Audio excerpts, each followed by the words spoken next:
Line से चलता है, डाउनलाइन से नहीं चलता है। इस बात पर बहुत सारे लोग सोच रहे हो डाउनलाइन से क्यों नहीं चलता है जी? तो मैं इसका एक एग्जांपल देना चाहता हूं कि बिजनेस अपलाइन से क्यों चलता है। मानो आप हैं और आपने दो व्यक्तियों को स्पॉन्सर किया, ए एंड डी। ए व्यक्ति कोई है जो आपकी डाउनलाइन में आता है और आप उसकी अपलाइन हो, आप अपनी अपलाइन के सबमिशन में हो और विनिंग टीम एजुकेशन सिस्टम के सबमिशन में हो। आप विनिंग टीम से सीख के, अपनी अपलाइन से सीख के डाउनलाइन में सिखा रहे हो और एक व्यक्ति जो है वो डायरेक्टर चला जाता है, उसकी टीम में आप वर्क करते हो, डेस्क बिल्डिंग करते हो और बी व्यक्ति से और भी कई सारी छोटी लैंग्स होती हैं, उनसे आप साइड वॉल्यूम जो है करते हो और आप सिल्वर हो जाते हो। लेकिन डाउनलाइन के मन में एक बात आती है कि ये जो सिल्वर हुई है मेरी अपलाइन, ये मेरी वजह से हुई है क्योंकि डायरेक्टर गया हूं। मैं इस बात पे ये बात कह रहा हूं क्योंकि बिजनेस अपलाइन से चलता है, हमेशा भाव ये रहना चाहिए। लेकिन बहुत सारे लोग ये सोचते हैं कि ये अपलाइन जो है मेरी वजह से पैसा बना रही है, मेरी वजह से सिल्वर या गोल्ड गई है। तो मैं इसका जो एग्जांपल आपको बता रहा हूं, डायरेक्टर जाने से सिल्वर गई है। मैं अब की बार बताऊंगा, इन्होंने मेरा वहां मीटिंग नहीं करी थी, इन्होंने मेरा कॉल नहीं उठाया था, इन्होंने मेरे प्लान करने से मना कर दिया था। अब की बार बताऊंगा कि ये सिल्वर कैसे जाते हैं और इनका चेक जो है 15 से 20 हजार कैसे आता है, आपके सिखाता हूं। और उस ए व्यक्ति ने अपनी अपलाइन के लिए ऐसा मन में भाव लाया और दूसरे महीने काम वो ए व्यक्ति नहीं करता है। लेकिन आप अपनी अपलाइन के सबमिशन में हो, अपनी अपलाइन से पूछ के हर रोज काउंसलिंग बात करके मीटिंग करते हो, विनिंग टीम एजुकेशन सिस्टम को फॉलो करते हो और दूसरे महीने आप तेजी से काम करते हो और आप गोल्ड चले जाते हो, मींस दूसरी तीसरी लैब क्वालिफाई कर लेते हो क्योंकि आप अपनी अपलाइन के सबमिशन में हो, अपलाइन की बात मान रहे हो।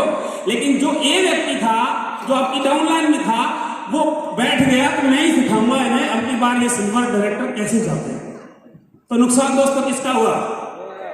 उस डाउनलाइन का ना, ए व्यक्ति का। यस और नो? तो उसका नुकसान हुआ, क्या आपका हुआ? नहीं, क्योंकि आप तो फिर भी गोल्ड चले गए, आपका चेक तो फिर भी 20-25 हजार रुपए का आया सेकंड मंथ। अब वो डाउनलाइन ये सोच रही है, एक व्यक्ति सोच रहा है अरे ये क्या हो गया। तो मैं यहां पे आपको ये बताना चाहता हूं, ये बिजनेस अपलाइन से चलता है, डाउनलाइन से नहीं चलता है।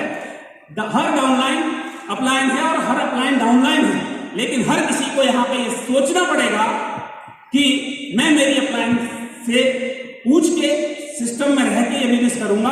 ये आपको यहां से ओथ लेनी पड़ेगी, ये प्रण करना पड़ेगा। कर सकते हैं? इसलिए बिजनेस अपलाइन से चलता है, मानते हैं? यस। तो बिजनेस किससे चलता है? अपलाइन से चलता है। दूसरे पॉइंट में मैं बात करूंगा यहां पे कि जब अपलाइन के सबमिशन में हो तो अपलाइन जो होती है वो छोटी उम्र में भी हो सकती है, बड़ी उम्र में, बड़ी या छोटी सब हो सकती है, पढ़ी लिखी हो सकती है या नहीं पढ़ी हो सकती है। ऐसा होता है कि नहीं? बहुत सारे लोग उस अपलाइन के सबमिशन में नहीं आते, उस अपलाइन का यूज नहीं करते सही तरीके से। लेकिन होता क्या है कि भले ही अपलाइन छोटी है या बड़ी है, इस बात से कोई फर्क नहीं पड़ता। आपने यहां पे देखा बहुत सारे पढ़े लिखे लोग, अभी जैसे के सर आए, पढ़े लिखे थे, पढ़े लिखे हैं कि नहीं है? यहां बहुत सारे लोग और भी बैठे हैं जो बहुत पढ़े लिखे हैं, तो भी वो 100% सिस्टम के सबमिशन में है और अपनी अपलाइन के सबमिशन में। यस और नो?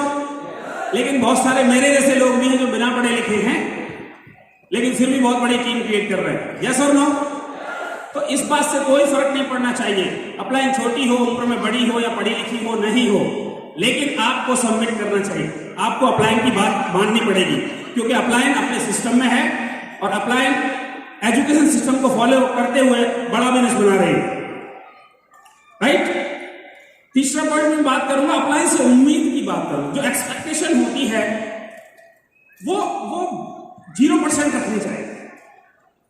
अब आप बोलोगे 0% क्यों? अपलाइन से तो बिजनेस चलता है तो एक्सपेक्टेशन 0 क्यों होनी चाहिए? इसलिए क्योंकि हमें अपलाइन का सही यूज अगर आ गया करना बिजनेस में तो हम बहुत बड़ा बिजनेस बना सकते हैं। कैसे? क्या हमें अपलाइन से 1-to-1 प्लान करवानी चाहिए? यस और नो? नो। लेकिन हाँ, शुरू में हमें भैया ने सिखाया है कि 3 से 4 प्लान हम अपनी अपलाइन के साथ मिलकर बैठ के सीखें और करें और करवाएं, करना भी चाहिए। लेकिन एक्सपेक्टेशन ये हो जाए कि अपलाइन तुम तो मेरे हर प्लान को करने आओगे, या मैं ये सोच लेता, मैं अपनी इस कहानी से रिलेट करता हूं, मैं अगर ये सोच लेता कि भैया मेरे से 250 किलोमीटर दूर रहते हैं, मेरा प्लान करने आए, मेरी होम मीटिंग करने आए, मेरी पेस मीटिंग करने आए, और मैं ओनरशिप अगर नहीं लेता तो क्या मैं 33 महीने के अंदर DCD जाता है? Hello, no. तो अप्लायंस से उम्मीद तो रखनी चाहिए, लेकिन उस काम की रखनी चाहिए जिस काम को आप कभी नहीं कर सकते। और ऐसा कौन सा काम है जिसे आप नहीं कर सकते? हर काम किया जा सकता है, यस और नो? यस, हर काम किया जा सकता है। इट मींस कॉल करना है, 1-to-1 प्लान करना है, आपको होम मीटिंग करनी है, बेस मीटिंग करनी है, इसे आपको केवल एक बार सीखना चाहिए अप्लायंस से। फिर ओनरशिप लेनी चाहिए। ओनरशिप ले लोगे तो आपका बिजनेस तेजी से बढ़ने से कोई नहीं रोक सकता। ये बिजनेस ही ओनरशिप का है। और जो डिपेंडेंट रहते हैं अपनी अपलाइन पे, वो कभी बड़ा बिजनेस नहीं बनाते।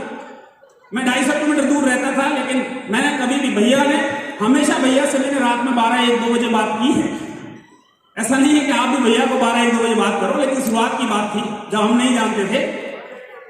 हाँ तो वो शुरू की बात है, जब भी बिजनेस में आए थे नए तो बात करते थे, काम कर रहे थे। तो मैं ये कह रहा हूं कि बात करते थे, बिजनेस में हम काम कर रहे थे, तो हमने भैया से केवल एक ही चीज सीखी कि भैया ओनरशिप हमें ट्रांसफर करो। तो भैया हमें बताते थे, वही काम हम सेकंड डे से करते थे और फास्ट तरीके से करते थे। तो मैं ये कह रहा था कि अप्लायंस से सीखो और खुद करो। कर सकते हैं, क्योंकि डिपेंडेंसी नहीं चाहिए। तो एक्सपेक्टेशन हमें 0 रखनी है। हाँ, हमें ये सोचना है कि मुझे मेरी अपलाइन को यूज करूं तो बड़ी मीटिंग में करनी चाहिए कि मेरी अपलाइन को मुझे 20-25 लोग हमने इकट्ठे कर लिए, एक किसी फैमिली में या कहीं पे भी एक होटल लेके, वहां पे अपनी अपलाइन को बुलाओ और वहां पे उस अपलाइन से ट्रेनिंग दिलवाओ। वहां पर ट्रेनिंग दिलवाओ कि कैसे नेटवर्क बनाएं, क्या मिस्टेक करें, क्या ना करें। वो सारी ट्रेनिंग आपकी जो है अपलाइन वहां पे सिखाएगी आपको कि how to see the plan, product demonstration, base meeting. वो टीचिंग ट्रेनिंग देने का काम अपलाइन करेगी। यस और नो? एक एग्जांपल देता हूं कि महाभारत का जब युद्ध हुआ था, महाभारत सभी ने देखा है, तो वहां पे अगर अर्जुन ये सोच लेते कि जी कृष्ण ही धनुष उठाएंगे और बाण चलाएंगे कौरवों की सेना पे, वही तीर चलाएंगे, तो क्या अर्जुन जीतते? यस और नो? नो।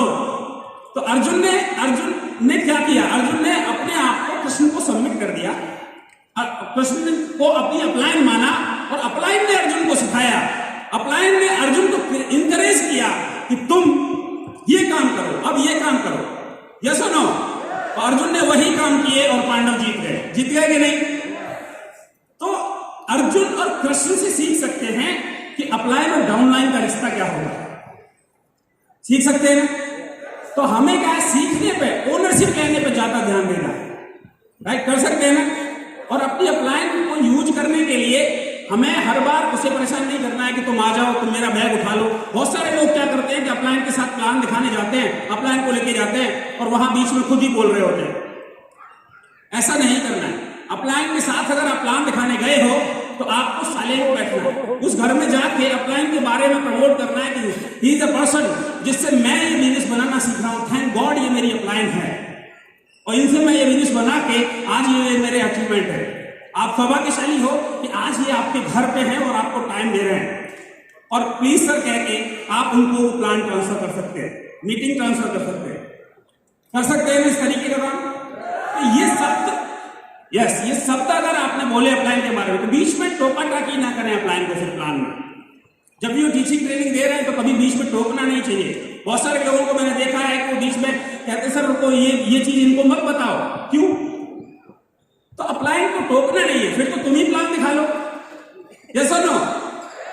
तो बीच में टोका टाकी ना करें अपलाइन को, क्योंकि जब अगर टोकते हैं तो फिर अपलाइन को ही लेके क्यों गए आप वहां पे। तो फेथ रखना, 100% फेथ उस पर रखना है कि मेरी जो अपलाइन है, चाहे उम्र में छोटी है चाहे बड़ी है, वाकई ये अपलाइन है और यही मुझे सफलता दिलाने का एक ब्रह्मास्त्र है। तो अपलाइन पे फेथ रख सकते हैं। फेथ जो होता है ना दोस्तों, वो 0% होता है या 100% होता है, ये 99% नहीं होता है। अपलाइन पर फेथ रखें, या फेथ की बात बताओ, 0% या 99% नहीं होता है, 100% होता है। एक एग्जांपल से बताऊंगा। यहां पे कितने लोग शादीशुदा हैं, हाथ उठाएंगे।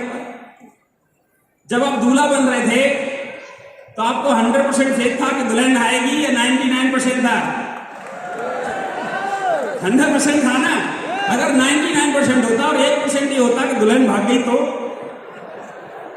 तो फेथ 100% होता है या 99 होता है? 100% फेथ होता है। तो 100% अपनी अपलाइन पर फेथ रखें। और फेथ रखने के साथ साथ मैं आपको यहाँ पे एक और बात बताऊंगा। अपलाइन से उम्मीद की बात है, अपलाइन प्लान दिखाए, मीटिंग करे। बहुत सारे लोग तो ऐसी उम्मीद रखते हैं अपलाइन से कि लैग भी कोई दे दे। होता है ना आपके साथ? ऐसा होता है ना? Yes sir no? हाँ, लैग दे देंगे तो बहुत बढ़िया अपलाइन है। तो लैग भी कोई दे दे तो ऐसी उम्मीद ना करें। अपलाइन को नेटवर्क बनाने के लिए यूज करें, राइट? जो कहे वो बात माने, क्योंकि अपलाइन चाहती है आपके बिजनेस को बड़ा बनाना। अपलाइन ही एक ऐसा शख्स है दुनिया में माँ बाप के बाद जो आपको चाहता है आपकी तरक्की हो। यस और नो? यस। ओनरशिप लें, सीखें।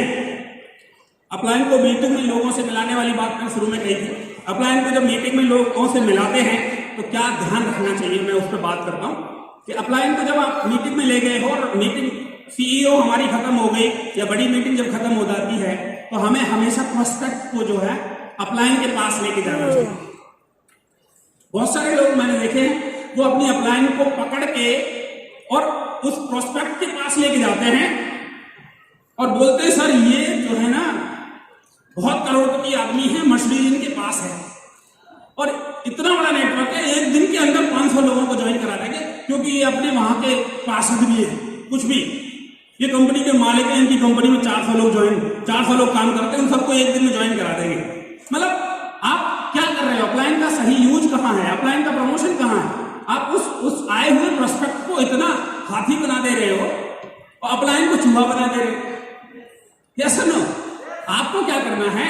आपको अपलाइन के बारे में प्रमोट करना है और अपलाइन के पास उस प्रोस्पेक्ट को लेके जाना है, न कि अपलाइन को लेके प्रोस्पेक्ट के पास आना है।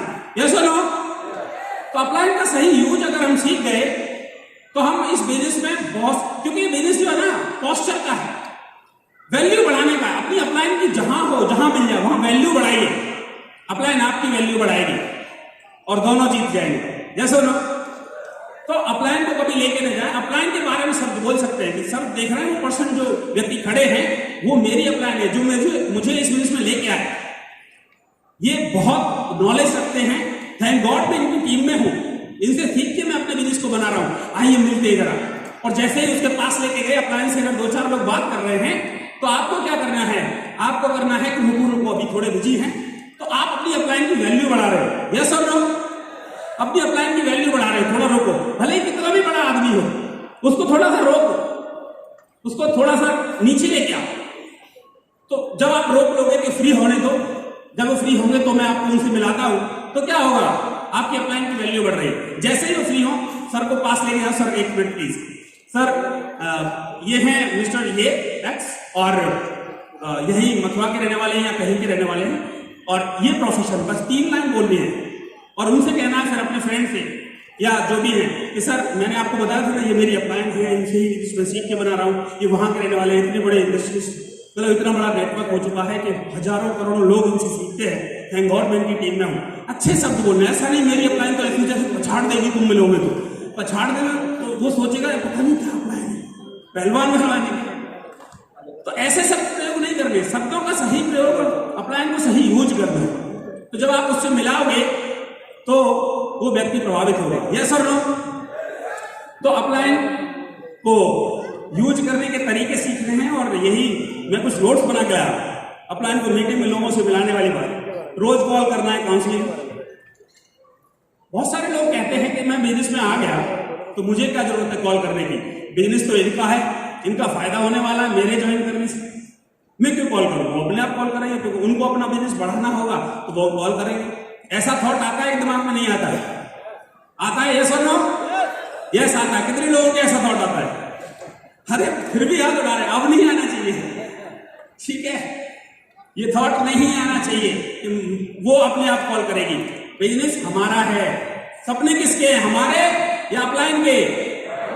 हमारे, मेरे सपने किसके हैं? मेरे या अपलाइन के? मेरे। पूरा कौन करेगा, अपलाइन या मैं?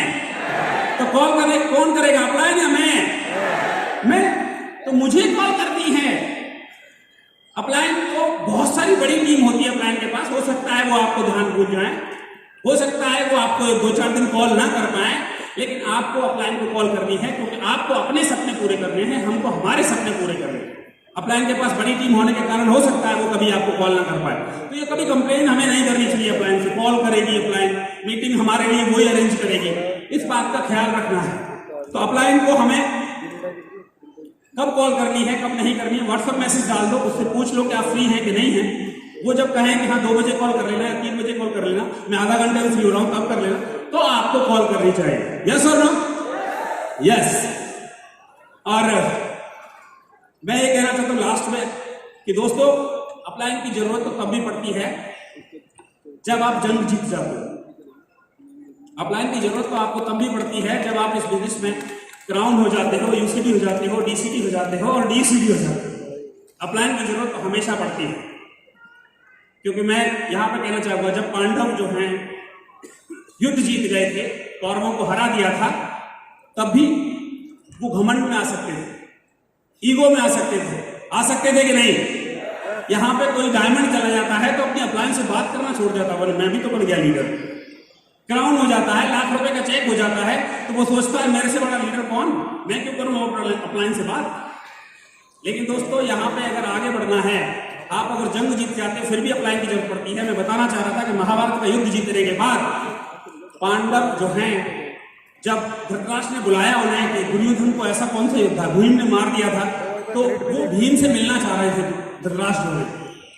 तो क्या हुआ, उससे जाने से पहले उनके इन्विटेशन से धृतराष्ट्र के से भीम जो है और सभी पांडव फिर भी कृष्ण के पास गए थे कि सर तो मैं इसलिए बोल रहा हूं कि यहां सर कहने का है, तो कि मुझे हमें बताइए सर, धृतराष्ट्र जी ने हमें बुलाया है और अब हम क्या करें, क्या बात होगी वहां पे। तो भी कृष्ण जी ने बताया था उनको कि ऐसा है, आपने कौरवों का नाश कर दिया। धृतराष्ट्र को एक पावर है कि वो अगर अपनी बाहों में किसी को भर ले तो जान निकाल देता है, आत्मा बाहर निकाल देता है, कोई उससे गले नहीं मिलेगा। और आप ऐसा करो, भीम अपनी मूर्ति बनवाओ लोहे की, और पहले वो अंधा है इसलिए पहले उस मूर्ति को उनके आगे कर देना, आप उससे पर्सनली नहीं मिलना। उनकी अपलाइन में उन्हें वो सलाह दी, और सलाह मिलने के बाद सभी 5 भाई जो हैं वो सर झुकाने के बाद कृष्ण जी से आज्ञा लेके धृतराष्ट्र की ऑफिस में, मीन्स वहां पे सभा में जाते हैं और उनसे मिलते हैं। और जब मिलते हैं तो वही किया गया, लोहे की जो मूर्ति भीम रूपी बनी थी वो उनके सामने कर दी गई, और धृतराष्ट्र ने उसे गले लगाया तो लोहे की मूर्ति के भी टुकड़े टुकड़े हो गए थे। ये सभी ने पता होगा ना। तो दोस्तों, अपलाइन तो वहां भी काम आई जब वो जीत गए थे। इसलिए अगर आप क्राउन बन चुके हो, यूसीडी बन चुके हो, डीसीडी बन चुके हो और डीयूसीडी बन चुके हो, तो भी आपको अपलाइन के हमेशा सबमिशन लेना, तो भी आपको हमेशा कॉल करना है, तो भी आपको उससे पूछना है कि सर अब मैं क्या करूं जिससे मेरा चेक 2 लाख, 5 लाख, 10 लाख रुपए महीने का हो, जिससे मैं अपने बच्चों के लिए मर्सिडीज ले पाऊं, जिससे मैं अपने परिवार के लिए एक अच्छा महल 2, 4, 5 करोड़ रुपए का बना पाऊं। मैं कैसे इसमें आगे बढ़ूं? कर सकते हैं? तो thank you very much, wish you well, thank you very much.